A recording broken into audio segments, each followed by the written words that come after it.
Excellent. So welcome everyone to the Academic Sick Bank demos. This is going to be primarily discussing our phase 2 updates for the expanded paid sick leave project. I am currently recording this. My hope is that this afternoon I'll be able to clean it up for accessibility and then post it to YouTube and share it out to everyone. But at the latest, I'll have this out by next week, by hopefully next Monday. I'm joined here with my colleague Nico, going to do a quick round of introductions. My name's Avery. I use she, her pronouns. I'm the training coordinator on the Berkeley UCPath operations team, and I'll pass it on to Nico. Howdy, everybody. Nico Fedia here. Use he, him pronouns. I'm also on the UCPath operations team, and I'm our testing lead. Good. We're going to be splitting this presentation today. I'm going to take us through our project overview and some high-level pieces of information about policy, and I'm going to pass it on to Nico to talk about the more nitty-gritty UCPath stuff. Before we dig into that, though, a couple of things that I wanted to highlight. If you have questions at any time, please be dropping them in the chat. This is your space to get your questions answered. I will be keeping an eye on the chats and elevating those questions. We have plenty of time today for Q&A. Additionally, there are a couple of other options in your Zoom space to make this training a little bit more comfortable for you. The first option you have available is at any time you can adjust the shared screen size. So at the top of your Zoom panel, you'll see whose screen is sharing. It'll currently say Avery's screen. You'll have either these 3 dots here, or you'll have something that says View Options. You can press this button and you'll see Zoom ratio. Depending on your layout, you might already have your ratio options available to you. As you can see, you can have it the original size, you can have it lowered to 50% of the shared screen, and on the upper end, 300%. I will say, if you're going to go larger than the shared screen, you won't be able to see the entire screen at any given time. Just use your mouse to drag around the screen so that you can focus on what you want to see. Or instead, you can select the follow presenter's pointer, and whoever is presenting, you'll follow their pointer across the screen.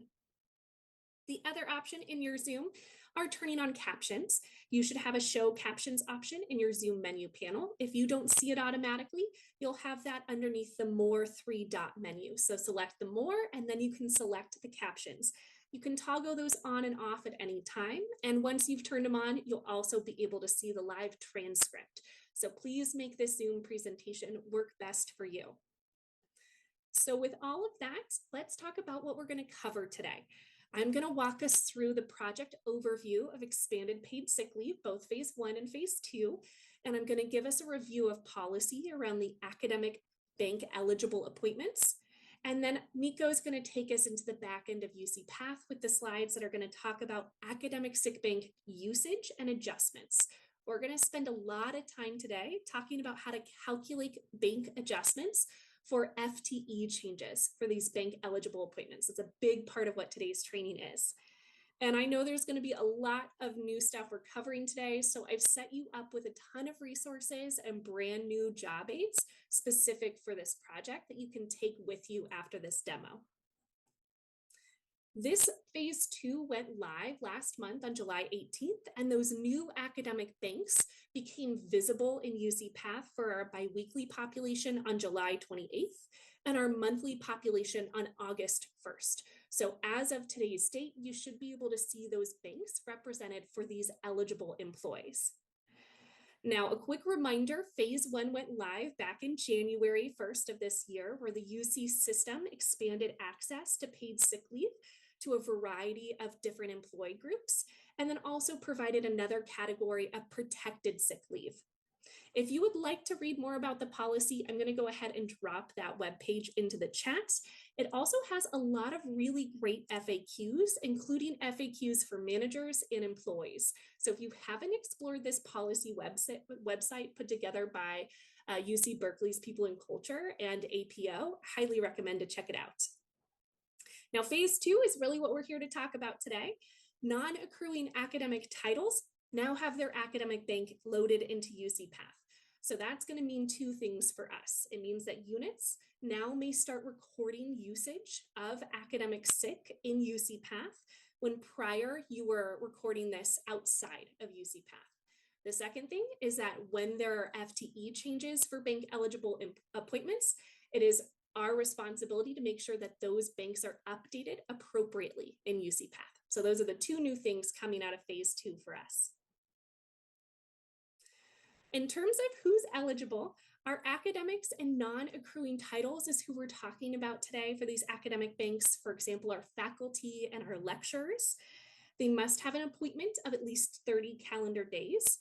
And then in terms of receiving their bank, moving forward on January 1st of every year, they're going to receive their bank or at the start of their appointment. That bank is going to be populated into UCPath for 6 days, but it's going to show up as hours. And those hours are going to be prorated by all of their combined bank eligible jobs. So if somebody has 2 bank eligible jobs, then they're going to combine the FTE for those 2 bank eligible jobs, and that's going to be represented as 6 days and hours in UCPath. Now, at the end of the year, December 31st, any unused sick will expire, and starting January 1st of the next year, a new bank of 6 days will be populated in UCPath for them. Alternatively, if they end their appointment before before December 31st, their sick will expire then too. Now, sometimes it's the case that somebody terminates a job and then gets hired back into a bank eligible job within the same calendar year. What happens in those cases? Well, that reinstated balance will go back into UCPath. So whatever they ended their balance with when they terminated will be what is reinstated. Let's talk about the workflow. There are some changes that are going to come into this workflow, especially when we're talking about those adjustments to bank eligible FTE. Now, the workflow is still under development. Stephanie Tang from APO has been doing a really great job spearheading conversations with the regions to try to understand what this workflow is going to look like. So this is my best understanding of it as of today's date, but of course, check with your regions to see what decision has been made for this change in workflow. My understanding is that there's 3 different stakeholders involved. We've got our deans or designees, we've got our AP analysts in departments, and we've got BRS. Our deans and designees are the ones who are approving the personnel action, whether that's sick leave taken, reappointments, reductions, layoffs, and they're communicating that to their AP analysts in the departments. Our AP analysts are responsible for submitting those requests to BRS. So if there's a leave request, submitting that via the leave request form in Service Hub. And then also our AP analysts are the ones responsible for calculating that adjustment in bank when FTE changes for bank eligible jobs, and then communicating to BRS what that new bank balance should be. And that's that new workflow that's still getting ironed out in the regions. How are our AP analysts communicating that to BRS? Now, it sounds like the most common proposal is a standalone smart sheet for that update, but we've also floated around making an adjustment to an existing smart sheet for that balance. And then URSO is thinking about maybe that being an email request to them. So again, check in with your region about what workflow has been solidified. And then for our regional staff, they're the ones actually in UCPath submitting transactions. So either submitting the I-181 time file to track usage or a manage accruals transaction to track usage. And then for those adjustments to the academic sick bank balance, that's going to be a manage accruals transaction. And with that, we're going to now dive into the UCPath side of the academic sick bank. The first thing I want to show you is where you can see an employee's sick bank. It is now going to be populated under the admin review absence balance page for that employee.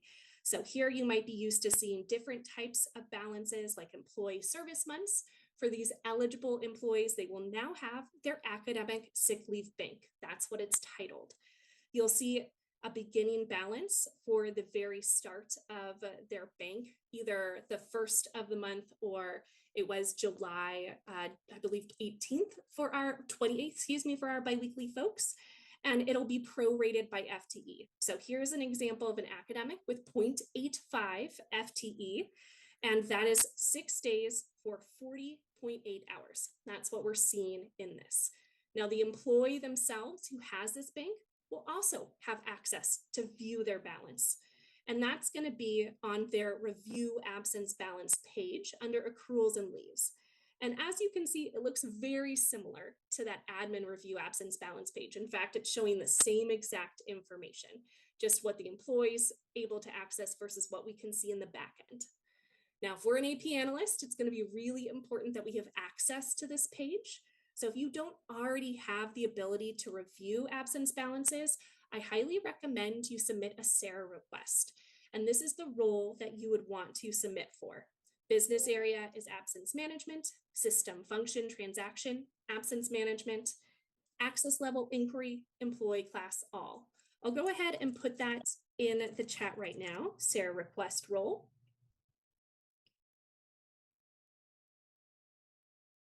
The last thing I want to cover is usage constraints. Now, I know that this is going to show up in hours in UCPath, but policy is really clear that this group is to take in whole day increments. So they can't take partial days from their sick balance.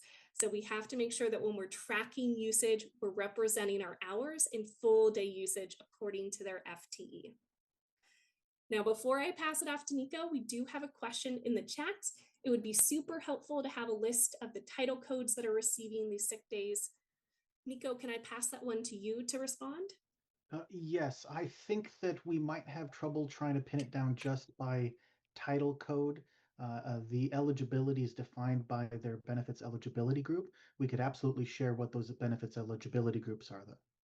So, as Avery mentioned, there's two ways that we can track this usage. We can do this either through an I-181 time file or through a manage accruals transaction. And we're going to take a look at how to do that for each method presently.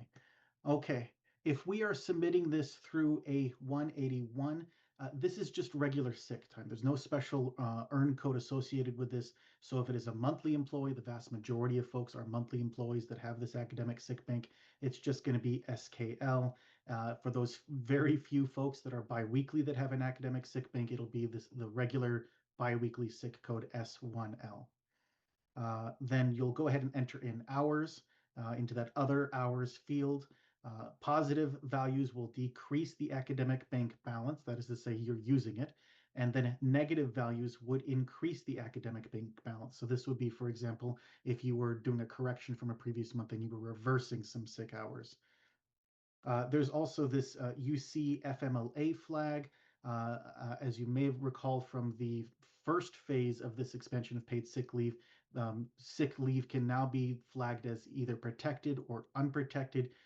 Either of those are options for this bank usage. So if it was protected sick, you would go ahead and put a P in that UC FMLA flag to mark it as protected. Otherwise, you could leave that field blank, and then when the file gets generated, it would insert an N for you. That is the 181. The manage accruals transaction is nearly the same. And for this one, the transaction type that you're going to want is a take. Again, the earn codes are going to be your regular earn codes SKL or S1L for monthly or biweekly, respectively. And again, positive values on the hours are going to decrease the bank. Negative values will increase the bank if you're doing a correction, for example. The field is slightly differently labeled between manage accruals and the 181. So in manage accruals, it is an FMLA, CFRA, PDLL usage. That will default to N if it is unprotected. If you wanted to mark it as protected, then you would just replace that N with a P. Again, this academic sick bank usage could be either protected or unprotected. So it just depends on what the use case is there for the employee. All right. Now, Avery mentioned this at the top of the presentation that at the beginning of the calendar year, so on January 1st, these academic banks are going to be refreshed and populated for the year. Alternatively, if an employee is hired mid-year into their first academic bank eligible position, it will populate on the next payroll processing cycle for that employee. So that's when the initial bank will be populated. Once that bank is populated, UCPath is not making any adjustments. So if somebody gains an extra academic bank eligible job, or if they lose an academic bank eligible job and they've still got another one available to them, if there's an increase or a decrease in FTE, none of that is going to trigger an automatic adjustment in UCPath, which is to say that it is on us, on the transactors here at Berkeley, to make those adjustments. Another scenario that may come up for us is if somebody had an academic bank eligible job, terminated from that job, and then later on in the year gained an academic bank eligible job. Avery mentioned earlier that the academic bank that they had would be reinstated. And it doesn't matter if their FTE has changed from their new job to that previous job, it's going to just reinstate the same number of hours that you had previously. So if there is a difference in FTE, this is another scenario where you'd need to go in and make adjustments to that bank. All right. So let's talk about how to make that adjustment. This can only be done through Manage Accruals. You can't do it through the 181. The transaction type is going to be Other. The absence element you want to select is this UCAE Academic Sick Bank, or a CAD SB. I believe it's the first option in the menu now. Now, unlike usage, here we're talking about effectively an adjustment to that bank. Positive values will increase the academic bank balance. Negative values will decrease the academic bank balance. And then finally, for that FMLA, CFRA, PDLL usage, you're just going to use no. This is not usage. This is just adjustments to the bank itself. So you would just leave it with that N value there. Now, we've told you how to enter the adjustment, but I think the real trick of the whole thing is how to do that calculation. And so my apologies, we're going to start to get into some math here. We're going to run through sort of the basic calculations that you need to know, the process that you need to run through to be able to make those calculations. And then we're going to run through a series of examples just to sort of give you some extra exposure. So first things first, again, the bank in UCPath is going to display in hours, but as Avery mentioned, this is not a certain number of hours that are available to the employee. It's a certain number of days, 6 days per year. So we're going to have to do some translation between hours to days and from days to hours. So the days to hours conversion is you take the number of days, you multiply by 8 hours, that would be assuming that the employee is full-time, 1 FTE, and then multiply by their actual FTE. So running through a couple of examples, if you had 4 days of sick bank available, multiply by 8 hours, let's say that they're 1 FTE, they're full-time, that would translate to 32 hours.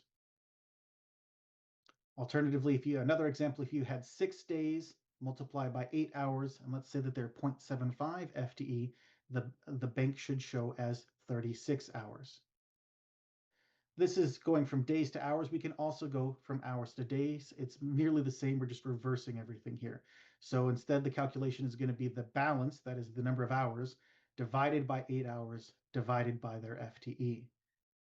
So running through a couple of examples of that, if we had 24 hours and we were going to divide by 8 hours always and then divide by their FTE, let's say that they were 0.5 FTE, that shows us that they've got 6 sick days available to them. That is to say, this person hasn't used any of their bank yet this year. Another example, let's say, again, we had 24 hours divided by 8 hours and their FTE was 0.75. That tells us that they've got 4 days remaining. They've used 2 of their 6 days already. All right, I'll stop here since we've started to get into the math. I want to make sure, Avery, do we have any questions that we need to address at this point?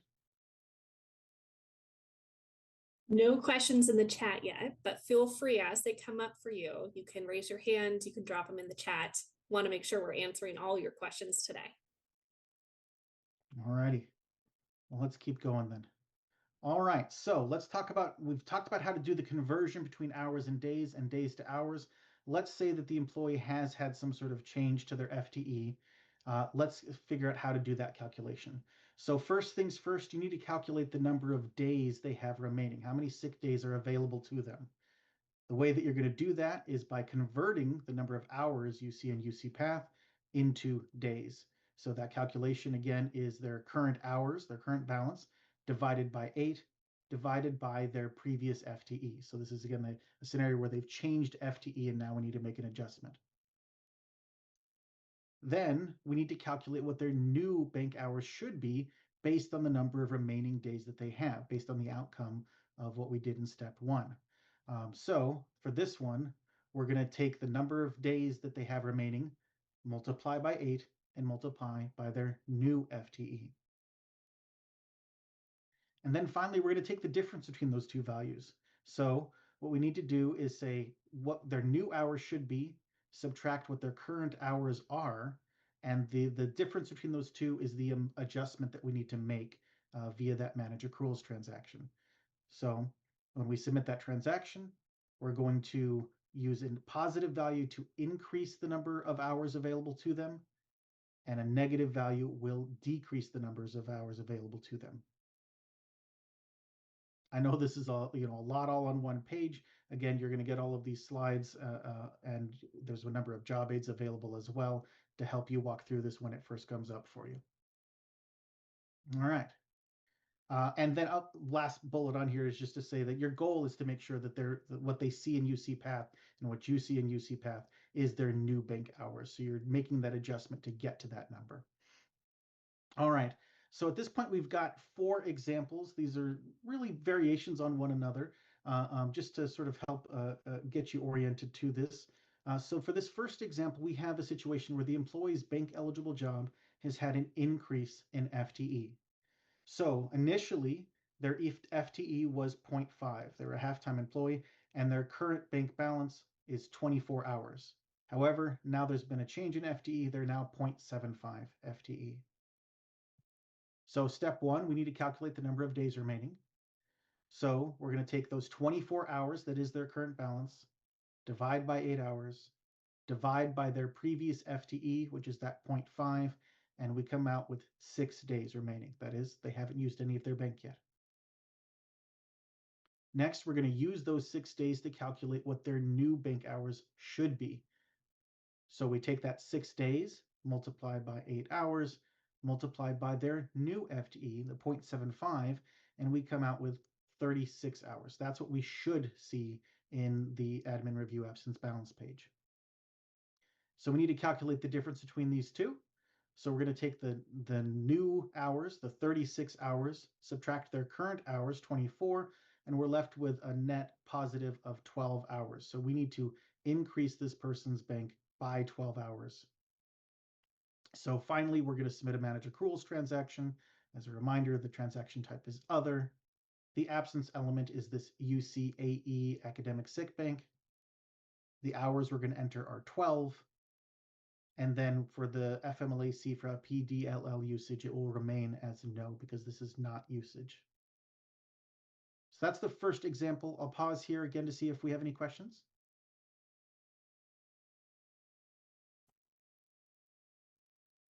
Nothing so No far. questions in the chat yet, Nico. All right. All right. Another example we can walk through this situation, the employees had a decrease in their FTE. So they have a 1 bank eligible job and it used to be 1 FTE. Their current bank balance shows as 32 hours, but they've now changed their FTE down to 0.5. So we're going to walk through those same set of steps again. First, we need to calculate the number of days remaining. So we take that 32 hours, that is their current bank balance, divide by 8 hours, divide by their FTE, their previous FTE, I should say, which was 1, and we see that they have 4 days remaining. Now we need to calculate with those 4 days what their new bank hours should be. So we take 4 days, multiply by 8 hours, multiply by their new FTE, 0.5, which gives us 16 hours. Then we need to calculate the difference between those two values. So that is new hours minus their current hours. So 16 hours minus 32 hours shows us there's a net loss of 16 hours. So then we'll go in and submit a manage accruals transaction of the type other using that UCAE academic sick bank absence element. And then for the hours, we're going to put minus 16, and we're going to leave that FMLA CFRA PDLL usage value as no.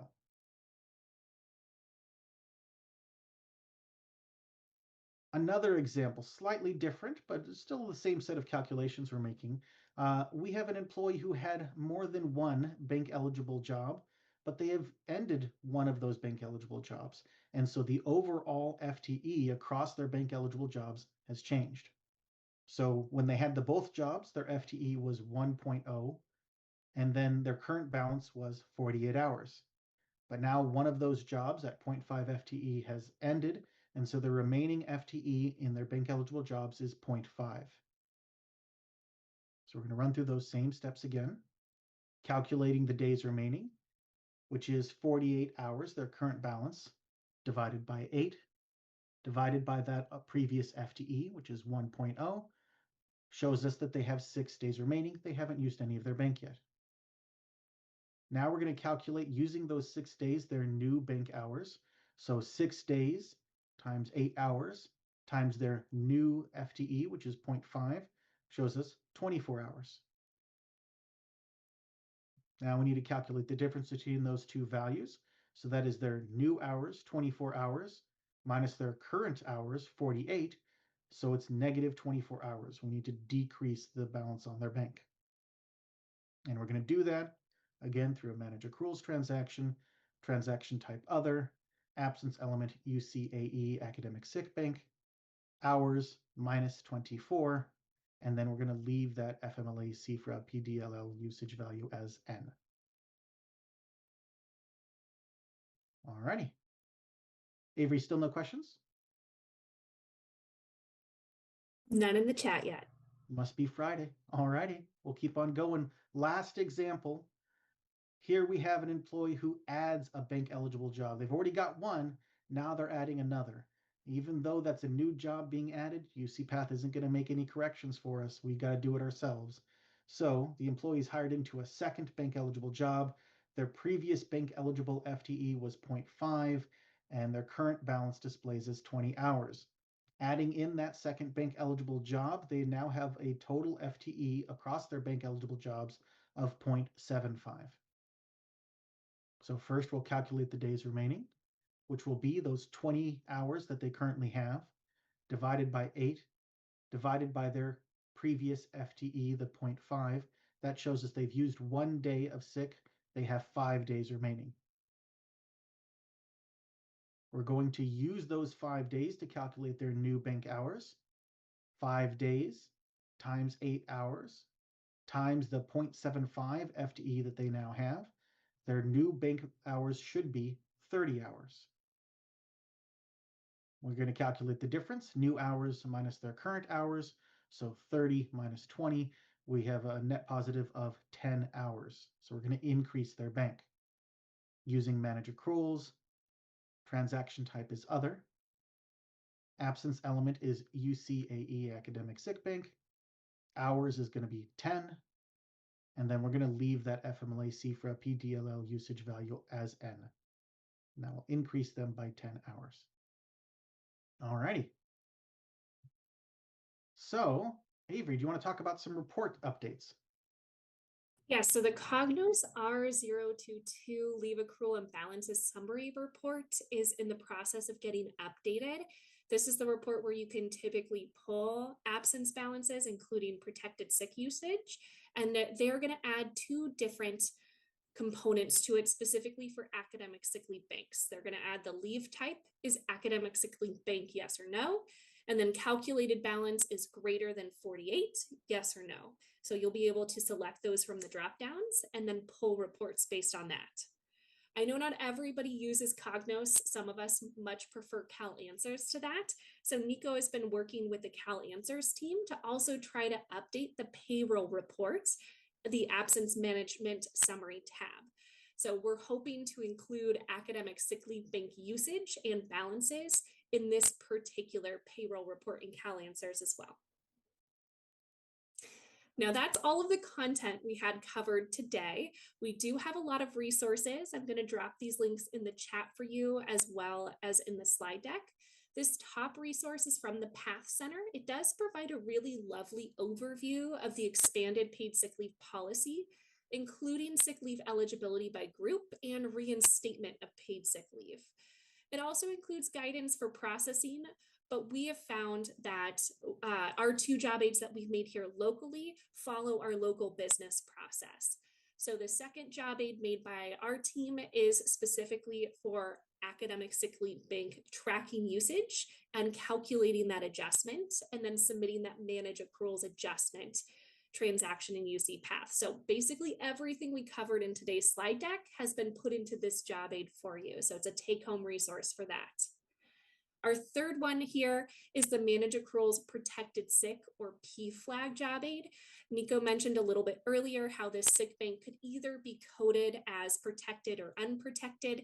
If you want more of a review of what that policy unprotected sick is, that job aid will have that overview of policy in addition to how to make those adjustments to protected sick in both I-181 and then also Manage Accruals.